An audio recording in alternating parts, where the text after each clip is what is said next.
Vous êtes branchés sur la radio Campus Unikin, la radio du savoir, sur 107.6 MHz, votre radio. Vous écoutez la radio Campus, Alma Mater, c'est l'heure du journal.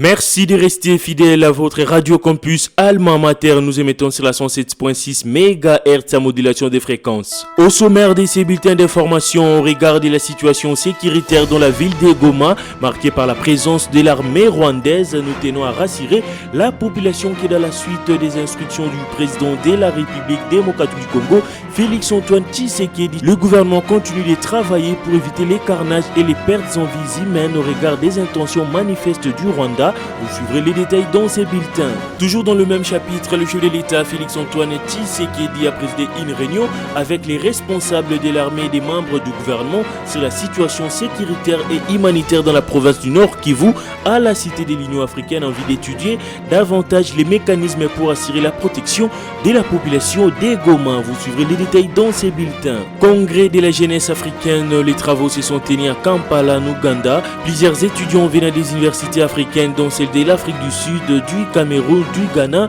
du Burundi ont pris part. L'université de Kinshasa a été représentée par Donklin Massa Suntumba, coordonnatrice adjointe des étudiants de l'INIKIN. Vous suivrez les détails dans ces bulletins. À la présentation de ces bulletins d'information, Glodave Boloy. Comme annoncé au sommaire de ces bulletins d'information au regard de la situation sécuritaire dans la ville de Goma, marquée par la présence de l'armée rwandaise, nous tenons à rassurer la population qui est dans la suite des instructions du chef de l'État, Félix Antoine Tshisekedi. Le gouvernement continue de travailler pour éviter les carnages et les pertes en vies humaines au regard des intentions manifestes de l'ennemi. Le gouvernement recommande à la population de Goma de suivre les dispositions suivantes: rester à l'abri à la maison, s'abstenir de commettre des actes de vandalisme et de pillage, barrer la route à la propagande manipulatrice du Rwanda. Le gouvernement rappelle tous les Congolais où qu'ils se trouvent dans le monde à se mobiliser en soutien à nos compatriotes du Nord Kivu, à nos forces armées de la République démocratique du Congo FARDC et au commandant suprême. Message signé par les porte-parole du gouvernement congolais Patrick Mouyaya. Le chef de l'État Félix Antoine Tshisekedi a présidé une réunion avec les responsables de l'armée et des membres du gouvernement sur la situation sécuritaire et humanitaire dans la province du Nord Kivu à la Cité de l'Union africaine en vue d'étudier davantage les mécanismes pour assurer la protection de la population déplacée dans la ville de Goma. On écoute le compte rendu avec les porte-parole du gouvernement, Patrick Mouyaya. Pratiquement la dernière d'une très longue journée parce qu'il y avait à la fois le besoin de suivre de près la situation sécuritaire à Goma. Des camps des déplacés ont notamment été touchés par des bombes. Il était question d'étudier tous les mécanismes, notamment avec les responsables tant au niveau du gouvernement qu'au niveau de l'armée, pour voir comment on assure la protection et la sécurité des populations. Parallèlement à cela, vous avez suivi qu'il y avait aujourd'hui la demande de la République démocratique du Congo, une réunion publique du Conseil de sécurité qui s'est tenue où la ministre d'État, ministre des Affaires étrangères, a eu l'occasion de présenter la situation globale et c'est que la République démocratique du Congo souhaite. Et dans ces mêmes esprits, le président de la République a eu plusieurs contacts avec un contact diplomatique pour évidemment étudier tous les tours de la question. Et donc à ces propos, le président de la République a tenu d'abord à exprimer toute la solidarité du gouvernement et de lui-même envers nos populations qui sont affectées et qu'à ce niveau, toutes les dispositions sont prises pour nous garantir la sécurité et la protection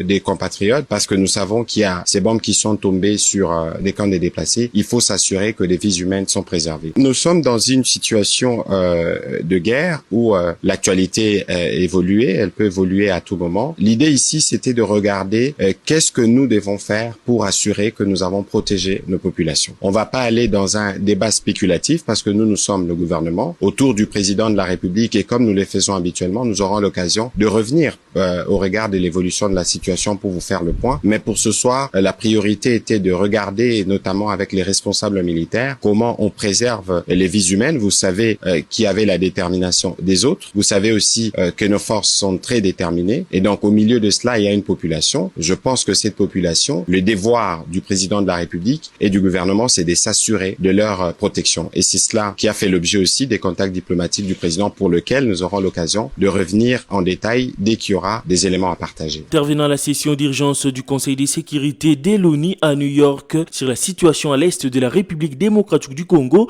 la ministre congolaise des Affaires étrangères Thérèse Kayikwamba Wagner a appelé à des sanctions ciblées contre ceux qui sont à la base de l'agression de la RDC. On l'écoute. Monsieur le Président, distingués membres du Conseil, malgré les alertes répétées du gouvernement congolais depuis 3 ans, ce Conseil est resté passif. Ce Conseil ne peut se contenter de déclarations de préoccupation ou de rester simplement saisi de la question. Son mandat, son devoir est de protéger la paix et la sécurité internationale, de défendre la vie humaine sans distinction d'origine, de race, de religion ou de genre. Ce Conseil est le garant de l'espoir et de la foi en des jours meilleurs, des jours de paix, de développement et de prospérité. C'est pourquoi nous appelons ce Conseil à agir de manière décisive et immédiate, conformément aux preuves accablantes fournies par le dernier rapport du groupe d'experts. Voici les actions concrètes que nous exigeons. Le Conseil de sécurité doit ordonner immédiatement la fin des hostilités par le Rwanda et exiger le retrait immédiat des troupes rwandaises présentes sur le territoire congolais. Le Conseil de sécurité doit imposer des sanctions ciblées, incluant le gel des avoirs et l'interdiction de voyager, non seulement contre les membres identifiés de la chaîne de commandement des forces armées rwandaises, mais aussi contre les décideurs politiques responsables de cette agression. Le Conseil de sécurité doit imposer un embargo total sur les exportations de tous les minerais étiquetés comme rwandais, en particulier le coltan et l'or, afin de mettre fin à l'exploitation illégale des ressources naturelles de la République démocratique du Congo.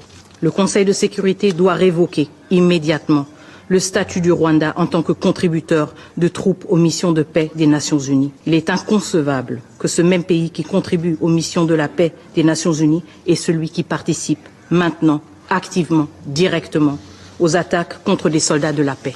Le Conseil de sécurité, finalement, doit instaurer un régime de notification systématique pour toute vente et transfert d'armes au Rwanda par les États membres ou des entités privées. Cela garantira que ces armes ne soient pas utilisées pour équiper des groupes armés sous embargo tels que le M23. Le président du Conseil supérieur de l'audiovisuel et communication, CESAC, Christian Bossembe, appelle à la conscience et au sens de la responsabilité de tous les Congolais de s'abstenir de relayer ou de diffuser des vidéos et des informations non vérifiées. Le média et les journalistes, quant à eux, doivent clarifier leur ligne éditoriale en ces temps de crise et soutenir sans équivoque les forces armées de la République démocratique du Congo. La vérification rigoureuse de chaque information et vidéo qui circule sur les réseaux sociaux est essentiel pour éviter de jouer les jets de l'ennemi. Congrès de la jeunesse africaine, les travaux se sont tenus à Kampala, en Ouganda. Plusieurs étudiants venaient des universités africaines, dont celles de l'Afrique du Sud, du Cameroun, du Ghana, du Burundi, y ont pris part. L'université de Kinshasa, à son tour, a été représentée par Donklin Massa Suntumba, coordonnatrice adjointe des étudiants de l'université de Kinshasa. On l'écoute au micro de Jean-Paul Mbouya Koutoumissa. Nous avons eu 2 jours de séance de travail avec le jeunes venus de différents pays africains, dont la RDC que nous avons représenté à travers notre université. C'était un congrès de la jeunesse africaine qui regorge au fait tout le jeune leader africain pour changer sur l'avenir de l'Afrique. Et aussi pour cette année, le thème était One Africa, One People, juste pour dire une Afrique, un peuple. Donc, dans le cadre de la cohésion de l'Union, comment nos jeunes Africains, nous pouvons évoluer sans tenir compte de l'apport des Occidentaux, mais entre nous d'abord, comment nous pouvons nous entraider et aussi prôner, mettre en place le panafricanisme. Donc, c'était ça en général. Parmi les sous-thèmes, nous avons évoqué l'africanisme, si ça se déroule en même temps que la culture. Donc, il était question de tabler sur la culture africaine et la modernisation. L'université de Kinshasa a pris part à cette activité qui y a reçu les différents présidents des étudiants de grandes universités de la ville de Kampala et aussi les jeunes leaders africains. Bouclons ces bulletins d'information avec la santé. Le ministre de la Santé publique, Hygiène et Prévoyance sociale Dr Samuel Roger Kamba a inauguré un nouveau centre de référence dédié à la prise en charge des patients atteints de la maladie des monkeypox. Le ministre a salué l'engagement du gouvernement congolais sous l'impulsion du président de la République Félix-Antoine Tshisekedi qui a fait de la santé universelle une priorité. 10 millions de dollars ont été investis pour freiner la propagation de la maladie grâce à une riposte rapide menée par l'Institut national de santé publique via son centre d'opération d'urgence. Plus de 70 000 cas suspects ont été pris en charge avec 1390 décès recensés. Le docteur Roger Kamba a également souligné l'impact de la guerre à l'est du pays qui fragilise les systèmes de vaccination et aggrave la malnutrition en raison du déplacement des populations. Vous l'avez compris, c'est la fin de ces bulletins d'information présentés par Glodave Boloy. Je vous rappelle les principaux titres. Au regard de la situation sécuritaire dans la ville de Goma marquée par la présence de l'armée rwandaise, le gouvernement tient à rassurer la population qui, dans la suite des instructions du président de la République, le gouvernement continue de travailler pour éviter les carnages et les pertes en vies humaines au regard des intentions manifestes de l'ennemi. Vous avez suivi les détails dans ces bulletins. Le chef de l'État congolais Félix-Antoine Tshisekedi a présidé une réunion avec le responsable de l'armée et des membres du gouvernement sur la situation sécuritaire et humanitaire dans la province du Nord Kivu à la cité de l'Union africaine en vue d'étudier davantage les mécanismes pour assurer la protection de la population déplacée dans la ville de Goma. Vous avez suivi les détails dans ces bulletins. Congrès de la jeunesse africaine, les travaux se sont tenus à Kampala, en Ouganda. Plusieurs étudiants venant des universités africaines dont celle de l'Afrique du Sud, du Cameroun, du Ghana et du Burundi ont pris part à l'université de Kinshasa. Son tour a été représenté par Donklin Massa Suntumba, coordonnatrice adjointe des étudiants de l'UNIKIN. Vous l'avez suivi dans ces bulletins.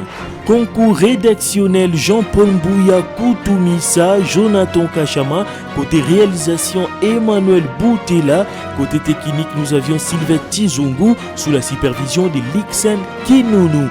Restez branchés sur la 107.6 MHz, la radio campus Alma Mater, la radio du savoir et des hommes intelligents.